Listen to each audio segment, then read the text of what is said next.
Smoking is injurious to health. It causes cancer. ধূমপান স্বাস্থ্যের পক্ষে ক্ষতিকারক।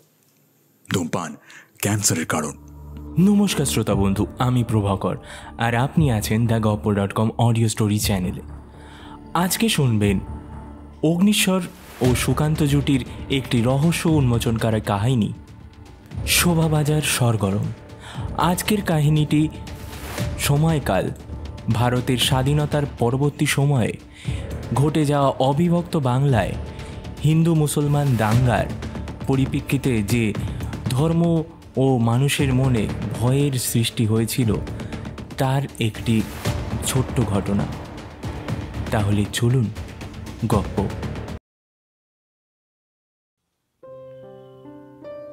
আজ ভোরের দিকে ভবেশ মুখোপাধ্যায় নামের একজন বয়স্ক ব্যক্তির ফোন আসে। ভদ্রলোকের বাড়িতে নাকি বেশ কিছু অদ্ভুত রকমের ঘটনা ঘটে চলেছে। পুলিশ জানাতে অনিচ্ছুক, এই রহস্যের তদন্ত করাতে ইচ্ছা প্রকাশ করেন তিনি। কি ঘটনা সে বিষয়ে খোলসা করে কিছুই জানাননি। ফলে সব মিলিয়ে কিছু সময়ের ব্যবধানে শোভাবাজারের উদ্দেশ্যে রওনা দিতে চলেছি আমরা। সত্যি বলতে ইতিমধ্যেই বেশ উত্তেজিত লাগছে। একে তো অনেক দিন পর একখানা রহস্যের উপস্থিতি, আর তার ওপর মনটা যেভাবে অস্থির হয়ে উঠেছিল তার থেকে বিরাম পাওয়া যাবে বলেই আশা করি। বর্তমানে ঘড়ির দিকে একবার চোখ বুলিয়ে নিলাম। 10:30। অতীতের তুলনায় বৃষ্টি বেশ কিছুটা ধরেছে বলে বোঝা যায়। ফলে প্রথমে খানিকটা হাঁটা পথ এবং পরবর্তীতে 3 চাকার বাহনে চেপে ইতিমধ্যে নির্দিষ্ট ঠিকানায় এসে হাজির হলাম দুজনে। শোভাবাজারের গলির ভিতর দিয়ে বেশ কিছুক্ষণ হাঁটতে হলো আমাদের। কলকাতার জনবহুল পথ হতে দূরে বলে শান্তশিষ্ট এলাকায় বলা চলে এটিকে। শহরের কোলাহলের পরিবর্তে নিরিবিলি জায়গাখানি বেশ পছন্দ হলো আমার। এর দিকে চেয়ে দেখলাম কি যেন একটা ভেবে চলেছে সে। তবে এই মুহূর্তে জিজ্ঞেস করে যে বিশেষ লাভ হবে না তা আন্দাজ করা মাত্র এবার সামনের পথে হাঁটা দিলাম। এভাবেই হাঁটতে হাঁটতে অবশেষে দোতলা বাড়িটির নিকট উপস্থিত হলাম। টেলিফোনের বয়স্ক ভদ্রলোকের পসার যে মন্দ নয় তা বাড়িটি দেখলেই স্পষ্ট বোঝা যায়। যদিও ভিতরে প্রবেশ করার পর মুহূর্তে এটির সাজসজ্জার দিকেই প্রথম নজর যায় আমার। বাড়ির মালিক যে বেশ শৌখিন মানুষ তার বলে দিতে হয় না। তবে এর মাঝেই পিছন হতে একটি ডাকে সম্বিত ফিরল আমার। আপনারা কি কারোর সঙ্গে দেখা করতে এসেছেন? আরে মশাই, আপনি তো বিখ্যাত ডিটেকটিভ। আসলে পেছন দিক থেকে দেখছিলাম বলে ঠিক করে ঠাউর করে উঠতে পারিনি। আসুন আসুন, বাবা আপনার বিষয়ে বলেছিলেন বটে, তবে কিছু একটা বলতে গিয়েও যেন থেমে গেলেন ভদ্রলোক। সেই দিকে তীক্ষ্ণ নজর রেখে আবার বলে উঠল, আপনার পরিচয়টা ঠিক কি? সত্যি বলতে আজ সকালে ভবেশ মুখোপাধ্যায় নামে এক ব্যক্তির ফোন আসে, সেই সূত্রেই এখানে আসা। এর চাইতে বেশি কিছুই জানি না মশাই। প্রশ্নের জবাবে এবার বড় একটা জিভ কাটলেন এই ভদ্রলোক। এই দেখছেন তো, এতক্ষণ ধরে কথা বলে চলেছি অথচ পরিচয়টাই। তা আমি হলাম গিয়ে সমর মুখোপাধ্যায়, এই বাড়ির বড় ছেলে। ভবেশ মুখোপাধ্যায় আমার বাবা। আজ সকালে উনিই ফোন করেছিলেন আপনাকে। আচ্ছা, একটু অপেক্ষা করুন, আমি ততক্ষণে বাবাকে গিয়ে আপনাদের আসার খবরটা দিয়ে আসি, কেমন? মুহূর্তের মধ্যেই এবার সিঁড়ি বেয়ে ওপরে চলে গেলেন ভদ্রলোক। খানিকক্ষণের অপেক্ষা শেষে বেশ কয়েকটা ঠক ঠক শব্দ কানে আসতেই সে দিকে চাইলাম একবার। সম্ভবত ভবেশবাবু আসছেন। কি বলো ভাইয়া? বয়স হওয়ায় পায়ের শক্তি হারিয়েছেন। বার্ধক্যকালে এই জিনিসটা স্বাভাবিক। খুব সম্ভবত সেই কারণেই লাঠি নিয়ে চলেন উনি। সত্যি অনুসন্ধান ক্ষমতার প্রশংসা না করে আর পারা যায় না। প্রতিটি ক্ষেত্রেই এই অদ্ভুত শক্তির পরিচয় পাই আমি। এবারও তার অনর্থা হলো না। কয়েক মিনিটের ব্যবধানে আমাদের নিকট উপস্থিত হলেন বয়স্ক এক ব্যক্তি। বয়স আন্দাজ 70 হবে। লম্বা চওড়া দেহের অধিকারী হলেও বয়সের ভার স্পষ্ট পরিলক্ষিত হয়। পরনে ধুতি পাঞ্জাবি আর হাতে একটা লাঠি। সামনের চেয়ারে বসতে বসতে হাত জড়ো করে নমস্কার সারলেন তিনি। নমস্কার। আমার এক ডাকে উপস্থিত হয়েছেন দেখে বেশ ভালোই লাগলো। লোক মুখে আপনার প্রশংসা অনেক শুনেছি। বর্তমানে যেভাবে একের পর এক সমস্যার সম্মুখীন হয়ে চলেছি, তার থেকে একমাত্র আপনি উদ্ধার করতে পারেন। ভবেশ মুখোপাধ্যায়ের পাশাপাশি বর্তমানে আরও 2 সদস্য এসে উপস্থিত হয়েছে ঘরে। সেই দিকে নজর ঘুরিয়ে, নমস্কার, আমার পরিচয় তো আপনারা জানেনই, আর ইনি হলেন গিয়ে বিখ্যাত লেখক তথা আমার সহযোগী। আচ্ছা ভবেশবাবু, আপনার চোখ মুখ দেখে অনুমান করা যায় যে কোনো একটি বিষয় নিয়ে খুব চিন্তিত রয়েছেন আপনি। একই সঙ্গে টেলিফোনে বলে চলা ওই অদ্ভুত ব্যাপারগুলো ঠিক কি?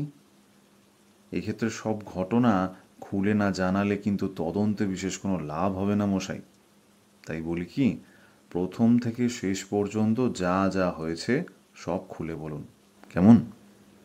বেশ খানিকটা সময় চুপ রইলেন ভদ্রলোক। মিনিট খানেক বাদে নিস্তব্ধতার বদ্ধ প্রাচীর কাটিয়ে এবার হঠাৎই বলে উঠলেন তিনি। আমাদের খুব ছোট পরিবার। বেশ কয়েক বছর পূর্বে স্ত্রীকে হারাই। এরপর 2 ছেলেকে নিয়েই দিন কাটতে থাকে আমার। খানিক থেমে আবার ঘরের বাম প্রান্তে উপস্থিত 2 সদস্যের দিকে ইঙ্গিত করলেন তিনি। সমর আর স্বপন, ওদের দুজনকে নিয়েই আমার এই সংসার। বড় ছেলে সমর আমার পারিবারিক ব্যবসা দেখে, আর স্বপন আপাতত পড়াশোনা করে চলেছে, কলেজে ভর্তি হয়েছে। তাছাড়া লেখালেখির প্রতি ওর একটা বিশেষ ঝোঁক রয়েছে। আমাদের এলাকাটাও বেশ শান্ত, পাড়া প্রতিবেশীরাও নেহাত মন্দ নয়। তা এসব নিয়ে বেশ আনন্দেই দিন কাটছিল। তবে এর মাঝে হাজির হলো এ অভিশাপ। এই ধরুন মাস 2 আগের কথা। বাড়ি হতে চুরি যায় এক প্রাচীন পুঁথি।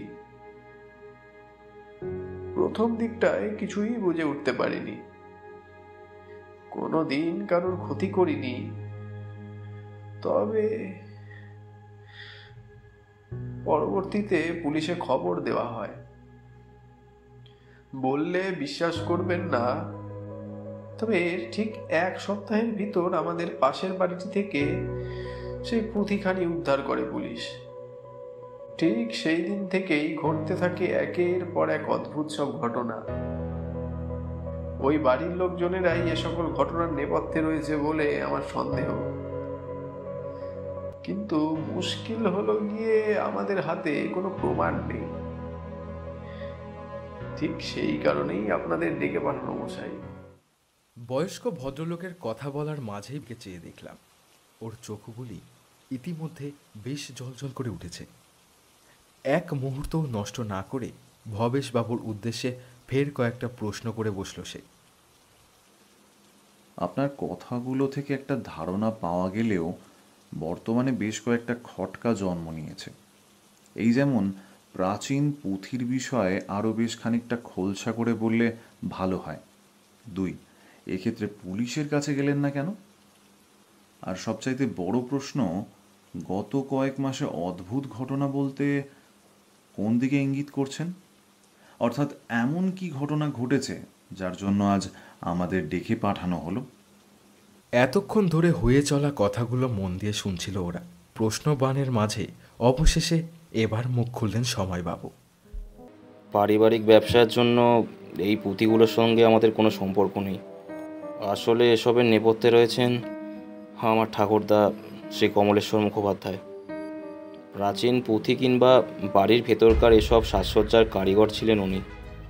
ফলে পারিবারিক স্মৃতি খোয়া যাওয়ার ফলে অত্যন্ত চিন্তায় পড়ে যান বাবা। পরবর্তীতে সেটি মিললেও এই ঘটনার কারণে প্রতিবেশী বাড়িটির সঙ্গে মনোমালিন্য চরম আকার ধারণ করে।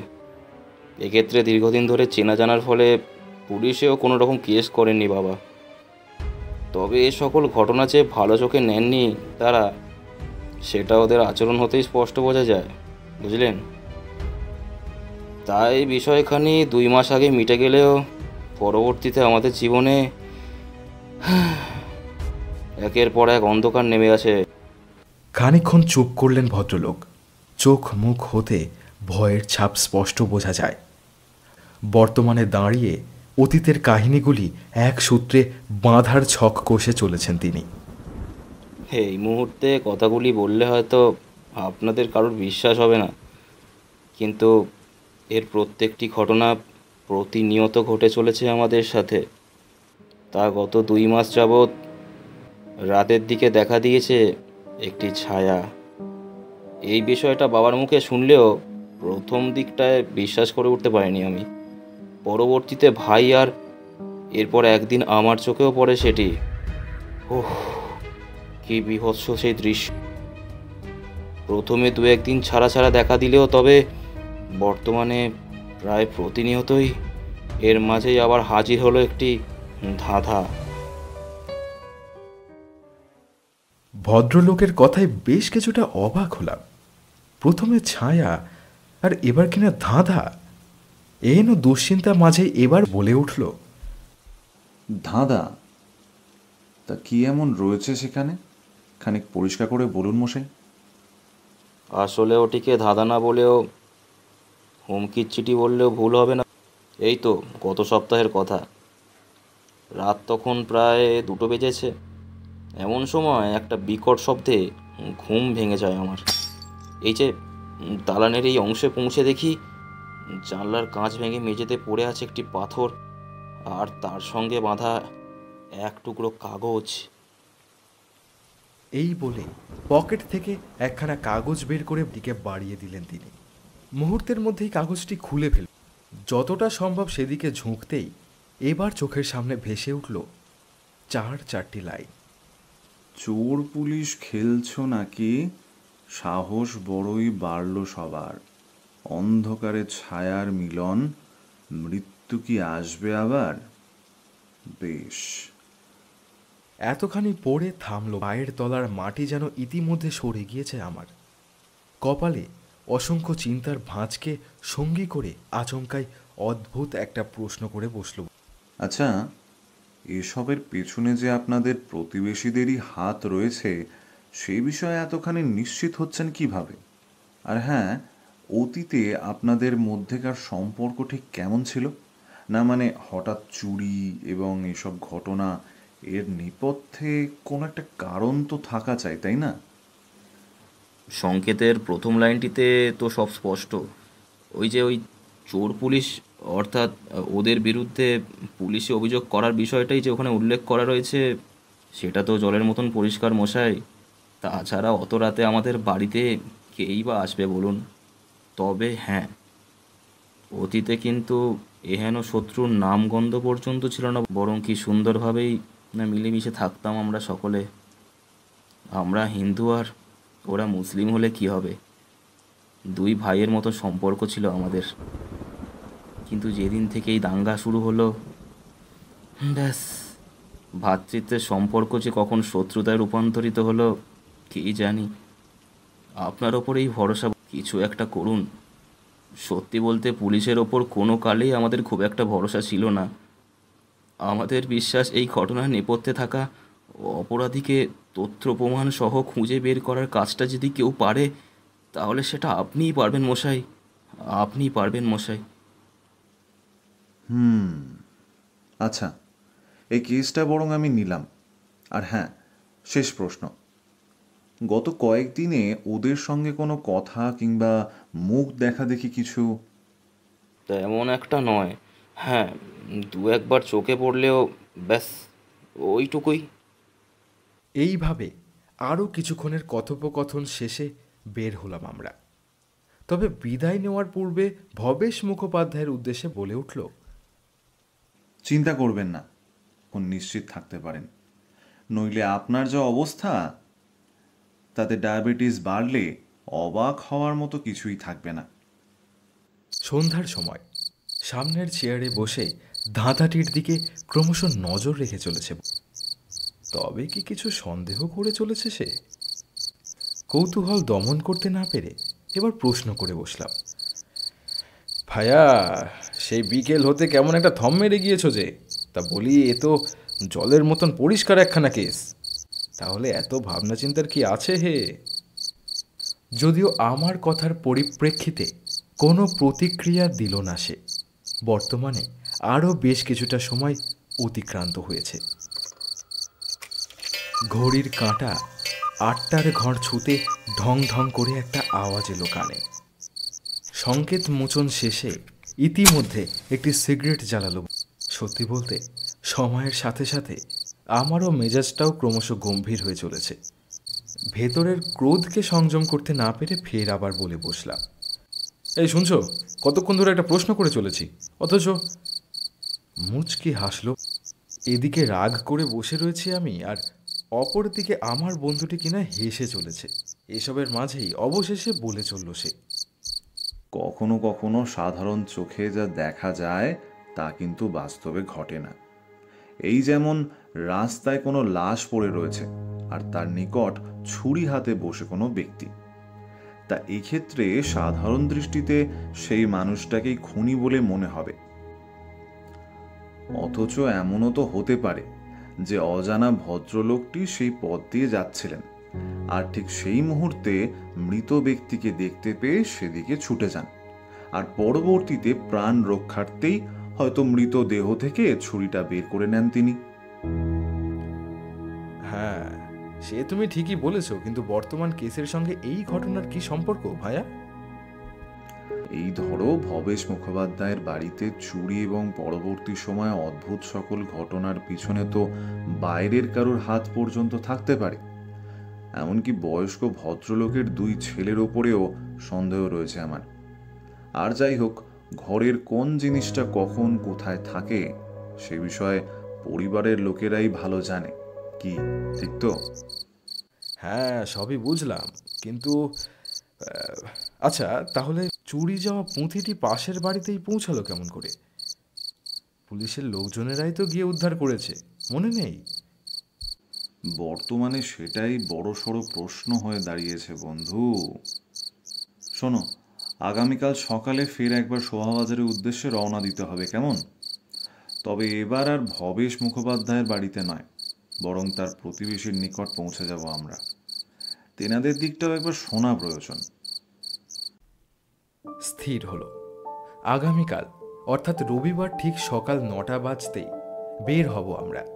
তবে এর মাঝেই সকালের একখানা ঘটনা নিয়ে মনটা এখনো খচখচ করে চলেছে।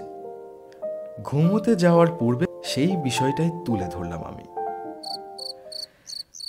এই শোনো না, বলছি যে সকালের একটি ঘটনার কথা মনে পড়ে। ওই যে বেরোনোর পূর্বে ভবেশবাবুর ডায়াবেটিস প্রসঙ্গে মন্তব্য করলে, তা ভদ্রলোকের যে ওই রোগখানা রয়েছে তা তুমি বুঝলে কিভাবে? আসলে সেই কখন থেকেই জিজ্ঞেস করব ভাবছি, তবে হয়ে উঠছিল না। এখন কিন্তু আর ছাড়ছি না বাবু।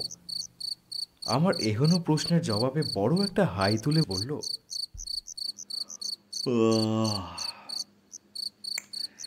এর এমন কি ব্যাপার হে? খেয়াল করে দেখবে, মধুমেহ রোগের কিন্তু বেশ কয়েকটা লক্ষণ রয়েছে। এই যেমন পা ফোলা, চামড়া শুষ্ক হয়ে যাওয়া, কিংবা চোখের নিচে কালি, ইত্যাদি ইত্যাদি। তবে ভদ্রলোকের শরীরের দিকে যদি সঠিকভাবে নজর দিতে, তবে তোমারও চোখে পড়তো সেগুলো। এখন না আর বকিয়ে ঘুমাও যাও তো দেখি। রোববার সকাল। অন্যান্য সপ্তাহগুলির তুলনায় আজকের দিনটাই এক পৃথক বৈশিষ্ট্য বিদ্যমান। গতকাল রাতে বৃষ্টি হলেও আজ মেঘের দেখা নেই বললেই চলে।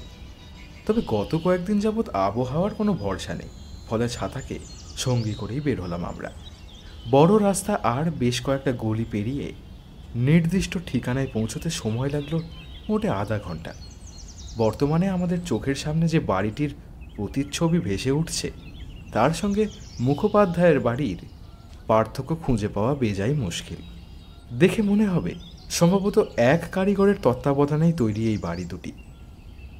অতীতের এত মিল কিনা শেষ পর্যন্ত ক্রোতায় পরিণত হয়েছে আজ। কথা না বাড়িয়ে এবার সামনের পথে অগ্রসর হলাম আমরা। কয়েক মিনিটের ব্যবধানে দরজায় টোকা। নমস্কার পর্ব আর তীক্ষ্ণ পর্যবেক্ষণ শেষে একতলার একটি ঘরে উপস্থিত হয়েছে।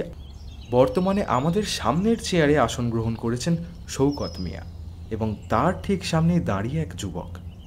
শৌকত মিয়া বয়স 60-এর ওপর হলে কি হবে, দেহে বলিষ্ঠভাবে বিদ্যমান, গায়ের রং শ্যামলা আর কপালের নিকট কাটা একখানা দাগ রয়েছে। আমাদের বসার অনুরোধ করা মাত্রই বলে চললেন তিনি, আসুন আসুন, বাংলার বিখ্যাত ডিটেকটিভ তাই তো? তা আপনার নাম আমি বহু শুনেছি,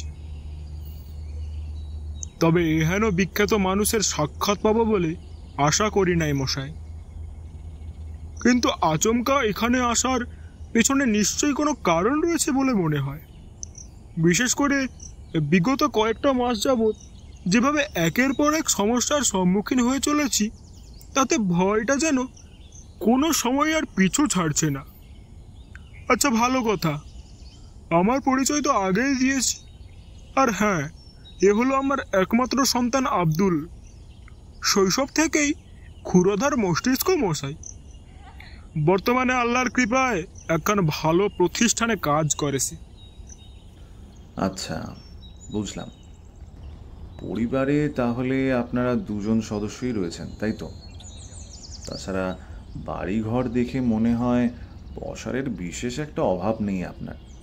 তবে কয়েক মাস পূর্বে চুরি করতে গেলেন কেন মশাই? না মানে চুরির নেপথ্যে আসল কারণটা যদি বলেন আর কি।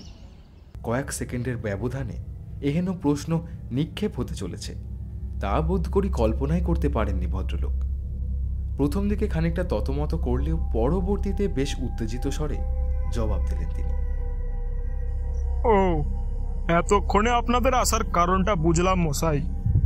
প্রথমটাই কিছু আন্দাজ করেছিলাম, আর এবার তো সম্পূর্ণটাই পরিষ্কার আমার কাছে। তবে এক্ষেত্রে প্রথমে যা বলেছি, আজকের দিনে দাঁড়িয়েও নিজের বক্তব্যে থেকে এক চুলও সরব না আমি। অতীতে পুলিশকেও জানিয়েছিলাম যে ওই চুরির সঙ্গে আমাদের পরিবারের কোনো যোগ নেই, আর আজকেও সেই একই কথা বলবো।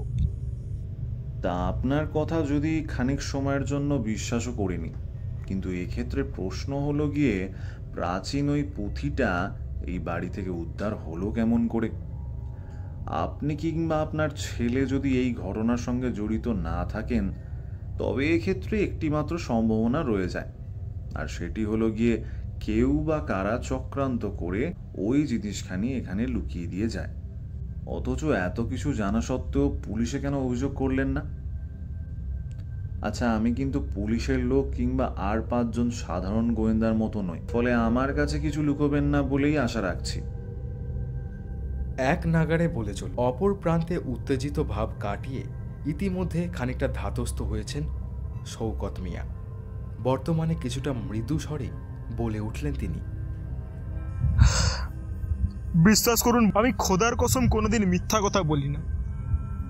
2 মাস পূর্বে ওই পুঁথিটি এই বাড়িতে কিভাবে এলো তা ভাবলে এখনো গায়ে কাঁটা দিয়ে ওঠে।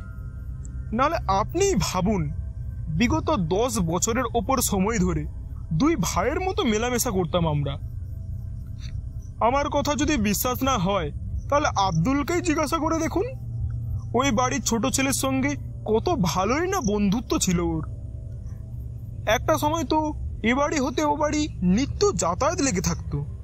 এ পাড়ার অনেকের মধ্যেই প্রশ্ন জাগতো, একজন মুসলিম হয়ে হিন্দু পরিবারের সঙ্গে এত ভালো যোগাযোগের পিছনে রহস্য কি?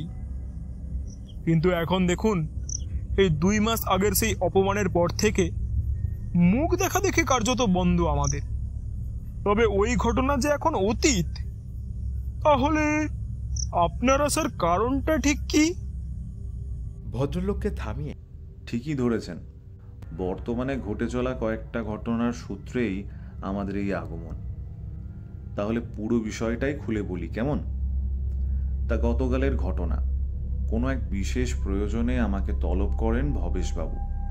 পরবর্তীতে সেখানে পৌঁছে যেতেই বেশ কয়েকটা অদ্ভুত বিষয় খোলসা করেন ভদ্রলোক। এই যেমন চুরির ঘটনাটি ঘটনার পর থেকেই প্রতিদিন রাতের দিকে অদ্ভুত একখান ছায়া দেখে চলেছেন তারা।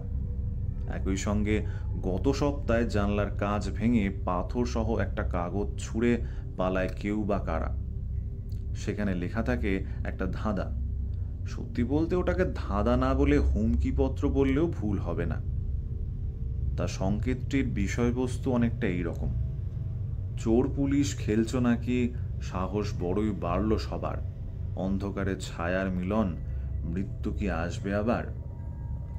এখানে বলে রাখা ভালো যে প্রতিবেশী বাড়িতে ঘটে চলা ঘটনাগুলির পিছনে আপনাদের হাত রয়েছে বলেই সন্দেহ তাদের।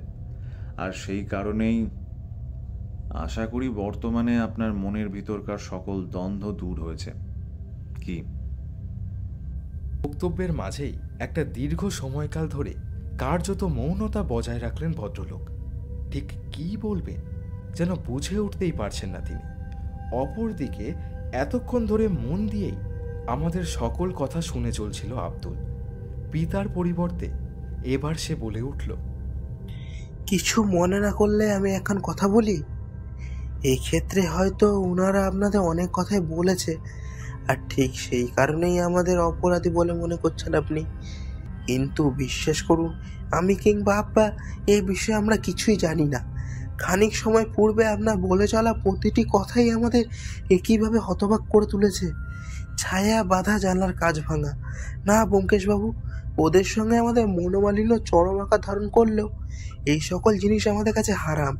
বরং আমি বলবো, এই সকল কাণ্ড কারখানার পিছনে যার হাত রয়েছে তাকেই ধরুন, না হইলে ঘোর বিপদ মশাই, ঘোর বিপদ। বর্তমান সময় যেভাবে একের পর এক দেশে হিংসার ঘটনা বেড়ে চলেছে তারই প্রতিফলন। তবে আমার বিশ্বাস এই মামলা একটা ভিত আপনি নিশ্চিত করবেই। একটানা কথাগুলি বলে চলল যুবকটি। বয়স বড়জোর 20 কি 21 হবে, তবে এই বয়সে তার মুখে এতখানি সংবেদনশীল কথা শুনব তা আমরা কখনোই আশা করিনি। সেই দিকে লক্ষ্য করেই পাল্টা প্রশ্ন ছুড়ে দিল, তোমার কথা অনুযায়ী গত সপ্তাহ এবং তার পূর্বের ঘটনাগুলির সঙ্গে নিশ্চয়ই কোনো তৃতীয় ব্যক্তির হাত রয়েছে? তবে সেটা যদি হয় তবে তা অত্যন্ত দুশ্চিন্তার বিষয়। আচ্ছা, এক্ষেত্রে কি এমন কোনো ব্যক্তি রয়েছে যার ওপর তোমাদের সন্দেহ থাকলেও থাকতে পারে? অর্থাৎ এমন কেউ বা কারা যার সাথে ভবেশবাবু কিংবা তোমাদের পুরাতন কোনো শত্রুতা বর্তমান? মাথায় খানিক জোর দাও, নইলে কিন্তু। এতখানি বলে এবার আচমকাই উঠে পড়ল সে। মিনিট খানেক ধরে ঘরের প্রতিটি কোণায় নিরীক্ষণ সেরে ওঠার পর মুহূর্তেই ফের শৌকত মিয়ার ওপর অনেক অনেক ভাবলাম, তবে কিছুতেই যে মনেই পড়ছে না। যদিও এর মাঝেই বর্তমানে এক বিস্ফোরক মন্তব্য করে বসল আব্দুল। আচ্ছা, এর মধ্যে একটা হঠাৎ কথা মনে পড়ল আমার। জানি না ঘটনাটি কতখানি গুরুত্বপূর্ণ, তবে বলাটা প্রয়োজন বোধ মনে করলাম। হ্যাঁ, অবশ্যই। ছোট কিংবা বড় প্রতিটি বিষয় জ্ঞান প্রাপ্তি অত্যন্ত প্রয়োজন, বুঝলে? তাছাড়া একাধিক সময়ে অনেক ছোট ছোট বিষয়কে আমরা খেয়াল করি না, অথচ পরবর্তী সময় সেগুলোর গুরুত্ব অপরিসীম হয়ে দাঁড়ায়। ফলে এই মুহূর্তে দাঁড়িয়ে যা যা মনে পড়ছে সবটা খুলে বলো দেখি। এই তো গত বৃহস্পতিবারের কথা। সন্ধ্যের সময় বাজার হতে বাড়ি ফিরছিলাম। শ্যামবাজারের দিকটায় ওদিন বেশ ঝামেলা বাঁধে, ফলের সময়ের আগেই ফিরে পড়ি। তখন 7:15 কি 20 হবে। ঘরে ঢুকতে যাব ঠিক এমন সময় পাশের বাড়ি থেকে অচেনা এক ব্যক্তিকে বেরোতে হতে দেখে আমি প্রথমে খুব চমকে যাই। এই গরমে গায়ে শাল মোড়া, মাথায় টুপি, মুখখানা যতটা সম্ভব ঢেকে রাখে, আর তার উপর অন্ধকার নামায় চিনতে পারিনি। তবে সে যে ভবেশ চাচা, সমরদা বা স্বপন যে নয়, এই কথা আমি ভালো করেই আন্দাজ করে যাই। সত্যি বলতে এটিকে আপাতত নিরীহ একখানা কেস বলে মনে হলেও বর্তমানে রহস্য যে ক্রমাগত ডানা বিস্তার করে চলেছে তা ভালো মতোই টের পেলাম। এর কপালে চিন্তার ভাঁজ স্পষ্ট। সেগুলিকে সঙ্গী করে এবার বলে চলল সে, আচ্ছা, ওই ব্যক্তিটির মধ্যে কি এমন কিছু লক্ষ্য করেছিলে যা তাকে খানিকটা হলেও পৃথক করে? অর্থাৎ কোনো একটা বিশেষত্ব যা থেকে তার উপরে কিছুটা আন্দাজ পাওয়া যায়? যেমন বললাম, চেহারাটা শরীরের প্রায় প্রতিটি অংশ ঢাকা থাকায় আমি সম্ভবত চিনতে পারিনি। তবে হ্যাঁ, এর মাঝে হাতের খানিকটা অংশ চোখে পড়ে, তবে সেটি সাধারণ ভারতীয়দের মতো নয়। এক কথায় বললে সাদা চামড়ার, অতীতে ব্রিটিশদের যেমন হতো আর কি। তবে এক্ষেত্রে শরীরে সেতির সমস্যা রয়েছে, এমন অনেক মানুষ থাকেন আমাদের মধ্যে।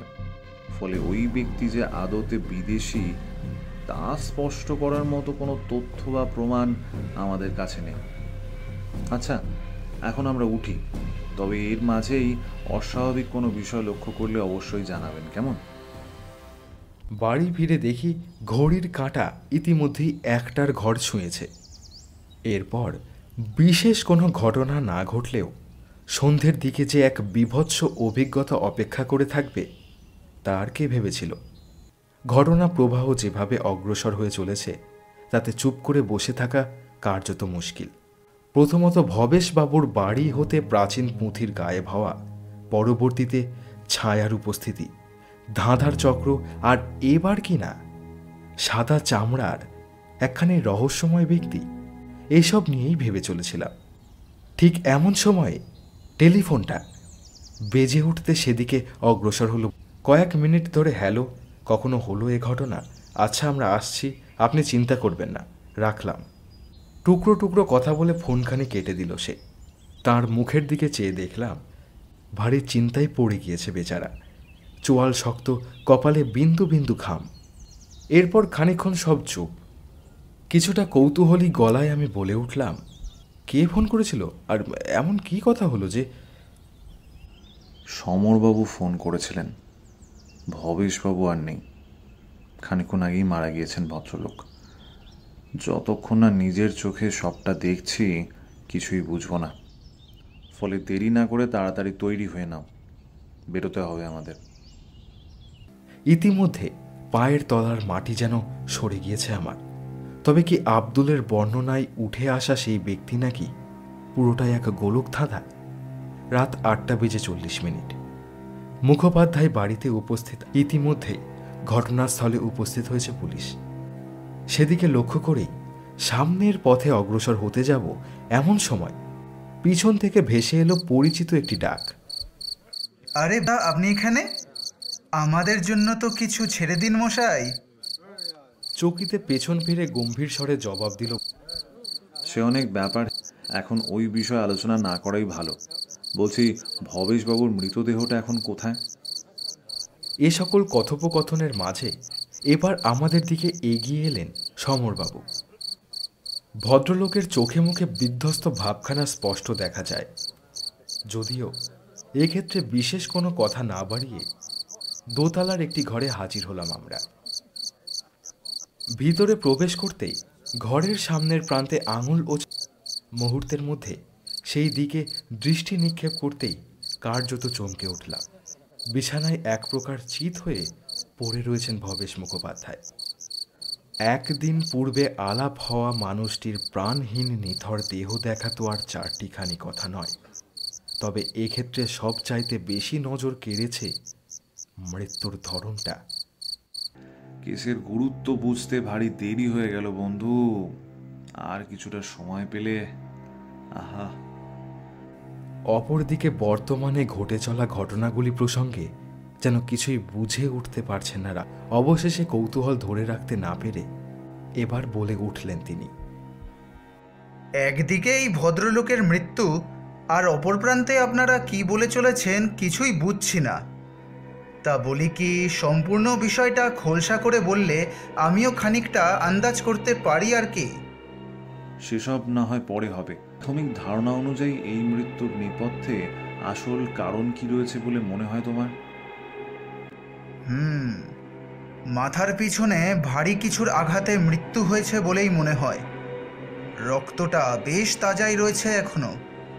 অর্থাৎ খুনটা যে খুব বেশি সময় পূর্বে হয়নি সেটা সহজেই আন্দাজ করা যায়। তবে মুখে রুমাল জাতীয় বস্তু বেঁধে দেওয়ার নেপথ্যে কারণটা ঠিক বুঝলাম না। খুব সম্ভবত খুনের সময় ভদ্রলোক যাতে চিৎকার না করে সেই কারণেই হয়তো কাপড়খানা বেঁধে দেয় হত্যাকারী। পরবর্তীতে বেশ কয়েক মিনিট ধরে মৃতদেহটির পর্যবেক্ষণ শেষে বলে উঠল সে, এখানে আর বিশেষ কোনো কাজ নেই, বুঝলে। এক্ষেত্রে যতক্ষণ না পোস্টমর্টম রিপোর্ট আসছে ততক্ষণ অবধি কিছুই বলা যাবে না। আর তার চাইতে বরং ওনার 2 ছেলেকে হাজির করো, তাদের সঙ্গে কথা বলাটা অত্যন্ত প্রয়োজন। ভবেশ মুখোপাধ্যায়ের মৃতদেহটিকে ইতিমধ্যেই নিয়ে গিয়েছে পুলিশ।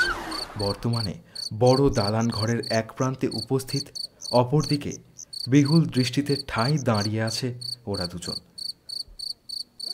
আচ্ছা সময়বাবু, আজ রবিবার, ফলে এই দিনটিতে আপনারা বাইরে কোথাও যাননি বলেই ধরে নেওয়া যায়। তাহলে প্রশ্ন হলো, সকলের উপস্থিতির মাঝে ভদ্রলোকের এই পরিণতি হলো কি করে? আর হ্যাঁ, আপনার বাবার লাশটি সর্বপ্রথম কে এবং ঠিক কখন উদ্ধার করে? বর্তমানে রহস্য বেজায় জটিল হয়ে উঠেছে, ফলে কিছু না লুকিয়ে যা যা জানেন সবটাই খুলে বলুন দেখি। প্রশ্নের জবাবে প্রথম দিকটাই অবশ্য কিছুই বললেন না ভদ্রলোক। পিতার মৃত্যু শোকে যে ঠিক কতটা ভেঙে পড়েছেন তা ওনার মুখ চোখ দেখলেই স্পষ্ট বোঝা যায়। খানিকটা সময় জুড়ে নিস্তব্ধতার মায়াজাল কাটিয়ে এবার বলে চললেন তিনি, সত্যি কথা বলতে গতকাল আপনাদের আসার পর থেকে বাবার মেজাজখানি বেশ ভালোই ছিল। চোখের মাঝে অদ্ভুত এক দীপ্তি কাজ করছিল তার, অথচ একটুকুর মধ্যেই যে কি থেকে কি হয়ে গেল তা ভাবতে গিয়ে গায়ে কাঁটা দিয়ে ওঠে। সন্ধ্যের দিককার কথা বাবু, সময় হবে ওই 6:20। ঠিক এমন সময় দপদপ করতে করতে আলোগুলি নিভে যায়। কয়েক মিনিটের লোডশেডিং, আর তার মধ্যেই এই ঘটনা। ঘরের প্রতিটি প্রান্ত জুড়ে অন্ধকারের মাঝে স্বপনকে বসিয়ে মোমবাতিটা আনতে চাই, আর পরবর্তীতে আলো নিয়ে ওপরে ঘরটিতে পৌঁছে যেতেই প্রকাশ্যে আসে সেই ভয়ানক দৃশ্য। বিছানায় পড়ে বাবার লাশ, মাথা বেয়ে গড়িয়ে পড়ছে রক্ত। এ হেন দৃশ্য দেখে চিৎকার করে উঠি আমি, কিন্তু ততক্ষণে সব শেষ, সব শেষ। এতটা বলে এবার থামলেন তিনি। অন্ধকারের সুযোগ নিয়েই এই কাণ্ড ঘটায় হত্যাকারী, অর্থাৎ নিখুঁত পরিকল্পনাকে হাতিয়ার করেই। আচ্ছা, এই মুহূর্তে আপনাদের মানসিক পরিস্থিতি ঠিক কী তা ভালো মতোই আন্দাজ করা যায়।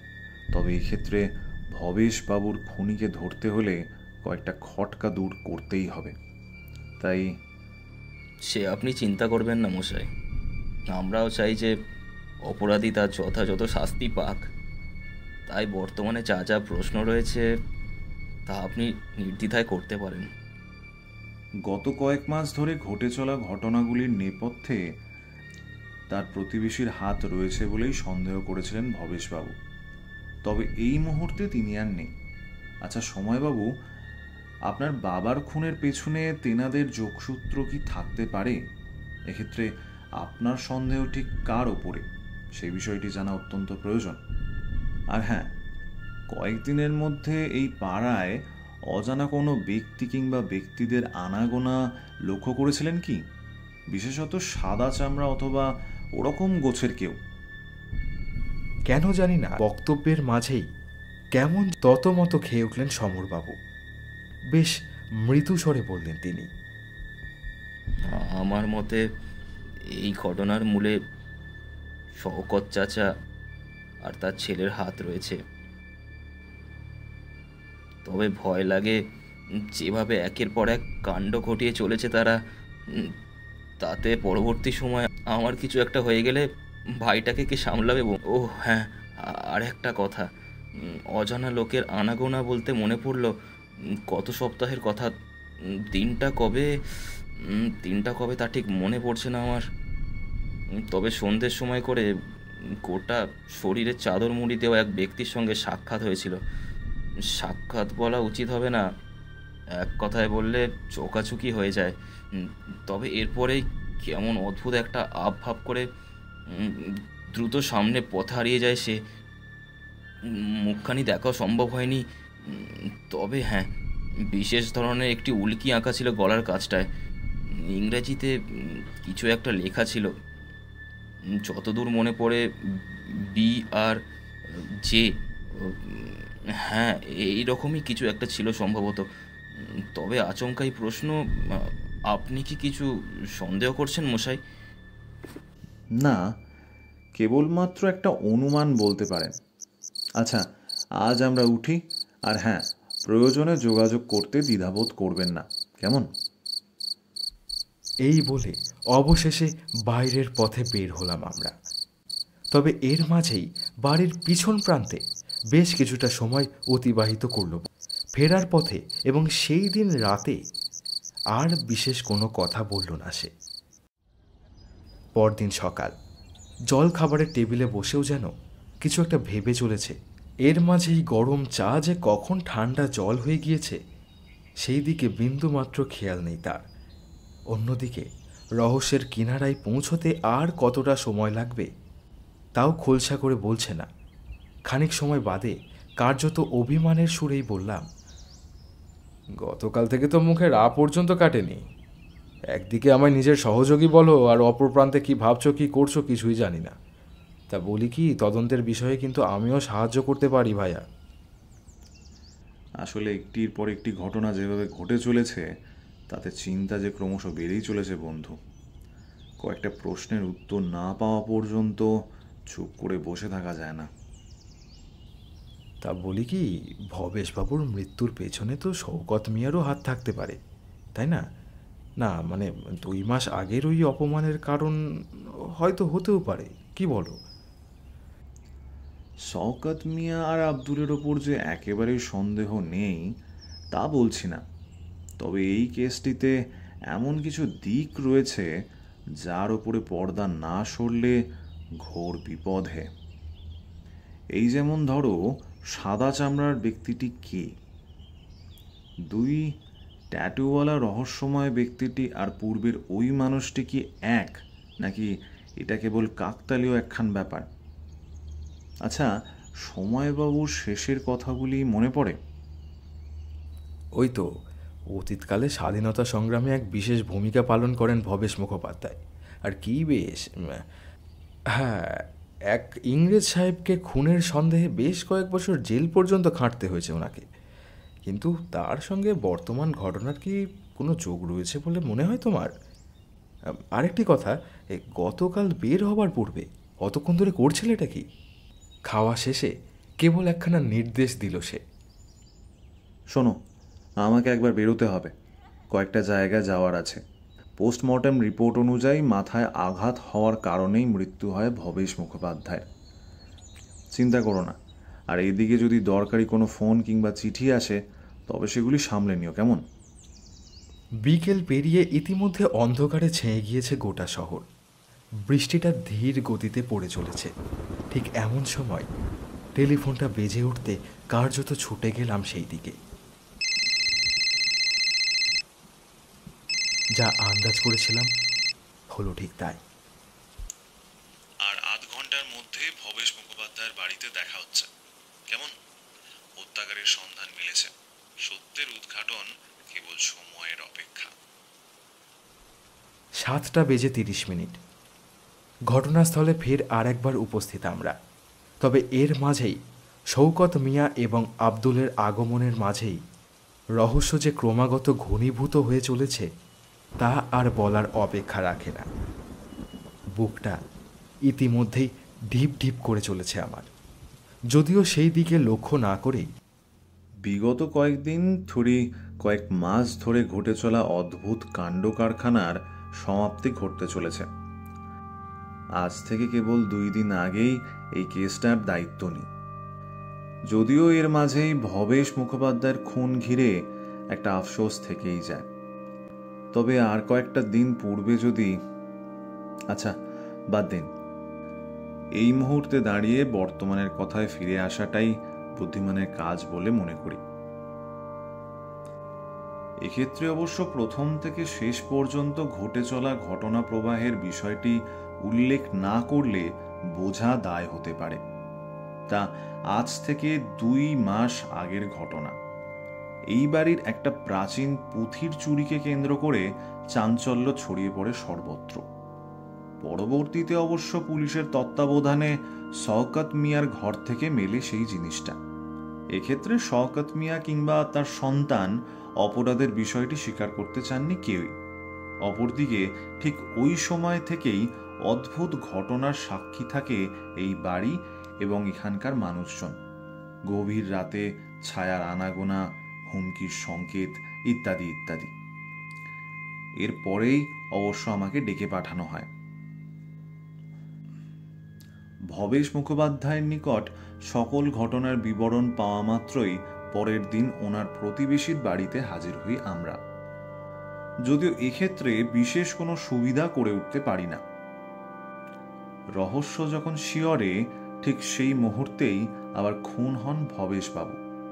মুখে কাপড় বেঁধে হত্যা করা হয় তাকে। এই ঘটনায় যে অন্ধকারের সুযোগ নেওয়া হয় তা তো আপনারা সকলেই জানেন। তবে এখানে প্রশ্ন জাগে যে এই ঘটনায় কে জড়িত থাকতে পারে। আমার সন্দেহের তীর হতে অবশ্য কেউই বাদ যাননি। শওকত মিয়ার পাশাপাশি ভবেশ মুখোপাধ্যায়ের 2 ছেলেও ছিল এই তালিকায়।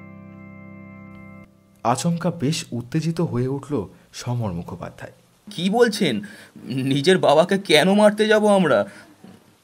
না মশাই, এতখানি নিচে নামার কোনো প্রশ্নই নেই। আহা, উত্তেজিত হবেন না। আমি তো খালি সন্দেহের কথা বললাম। আর তাছাড়া সম্পত্তির জন্য হত্যার চক্রান্ত এখন প্রায়শই দেখা যায়।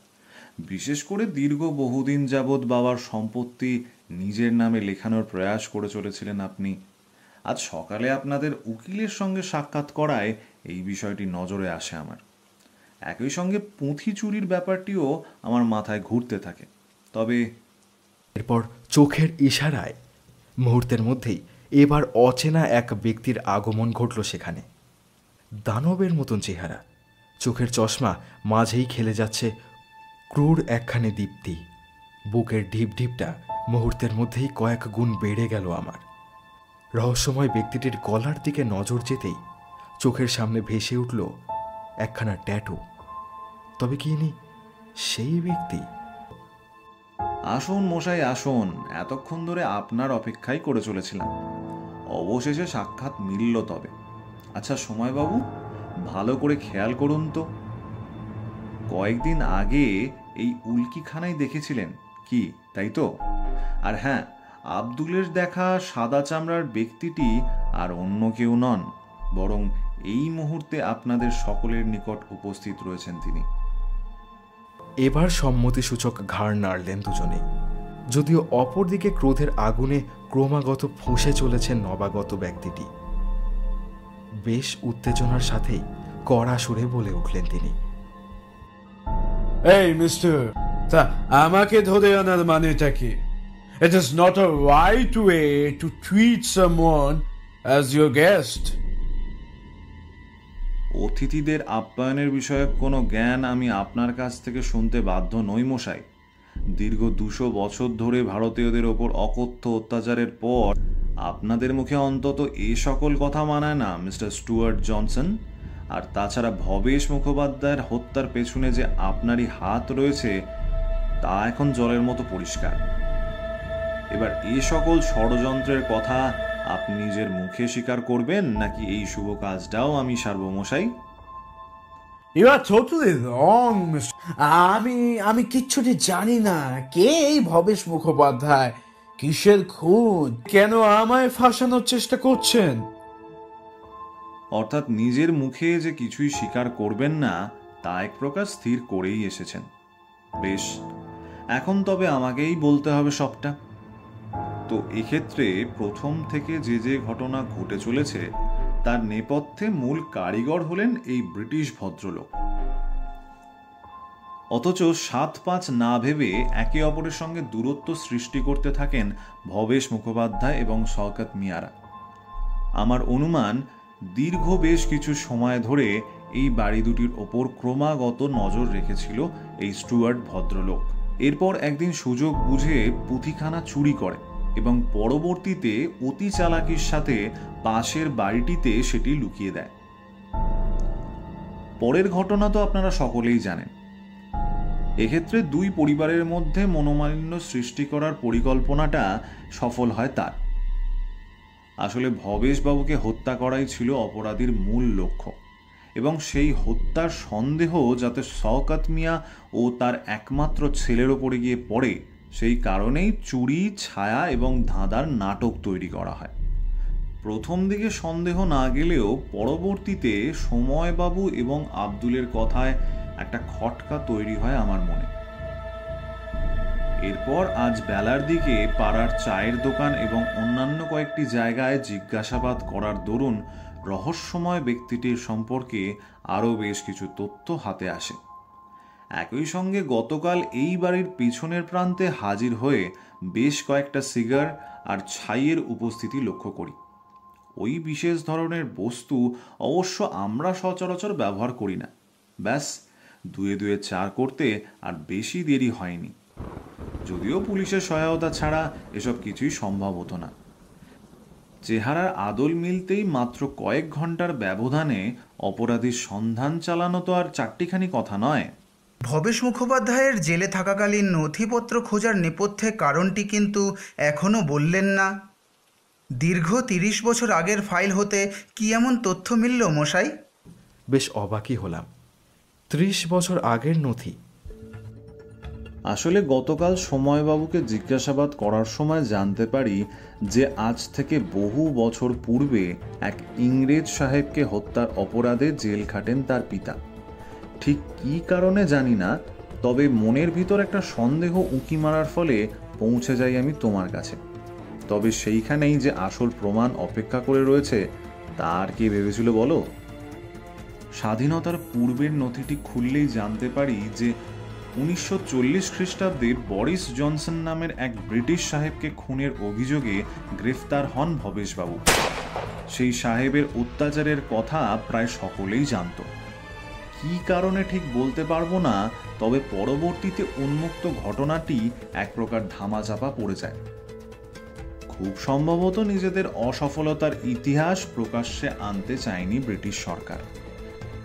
আর হ্যাঁ, আমাদের মধ্যে উপস্থিত ব্যক্তিটির গলার নিকট ট্যাটুটি লক্ষ্য করুন সবাই। ওখানে উপস্থিত BJ অক্ষরের আসল অর্থ হলো গিয়ে বরিস জনসন। পিতাকে এতটাই ভালোবাসতেন যে তার নামের ট্যাটু পর্যন্ত এঁকে ফেলেন স্টুয়ার্ট। আচ্ছা, ভালো কথা, ইতিমধ্যেই খুনের প্রধান অস্ত্রটি আপনার গোপন ডেরা হতে উদ্ধার করেছে পুলিশ। ফলে চুপ না থেকে আসল সত্যটা এবার বলে ফেলুন দেখি। এতখানি বলে ব্রিটিশ ভদ্রলোকটির দিকে মাঝের খানিকটা সময়ে মুখের হাবভাব সম্পূর্ণ বদলে গিয়েছে তার। উত্তেজনার ভাব কাটিয়ে বেশ মৃদু স্বরেই জবাব দিল সে। ইয়েস মিস্টার ইয়েস, আপনি যা যা বলেছেন সব সত্যি। বাবার মৃত্যুর সময় অনেকখানি ছোট ছিলাম, তবে পরবর্তীতে সব জানতে পেরে স্থির করি এই খুনের বদলা আমায় নিতেই হবে। ব্যাস, 2 মাস ধরে একের পর এক প্ল্যানিং শেষে গতকাল লোডশেডিং এর সুযোগ নিয়ে ভবেশ মুখোপাধ্যায়কে হত্যা করি আমি। তবে তাড়াহুড়োর মাথায় খুনের অস্ত্রটিকে লুকাতে ভুলে যাই। বাকিটা তো